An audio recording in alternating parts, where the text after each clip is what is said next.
நெருக்கத்திலே கர்த்தரை நோக்கி கூப்பிட்டேன், என் தேவனை நோக்கி அபயமிட்டேன்.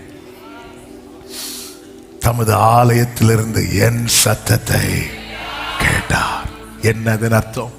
உங்க மேல எந்த கட்டு இருந்தாலும் நீங்க நோக்கி கூப்பிட்டார் கேட்கிற ஒரு கர்த்தர் உண்டு. ஹல்லேலூயா, ஹல்லேலூயா. நெருக்கத்தில் இருந்து உம்மை அழைத்தோம், உருக்கமாய் விசாலத்தில் அழைத்து வந்தீர். நெருக்கத்தில் இருந்து உம்மை அழைத்தோம், உருக்கமாய் விசாலத்தில் அழைத்து வந்தீர். எண்ணியே துதிப்போம் உம்மையே நினைத்து, என்றுமே பாடுவோம் மகிழ்வுடனே. எண்ணியே துதிப்போம் உம்மையே நினைத்து, என்றுமே பாடுவோம். ஹல்லேலூயா.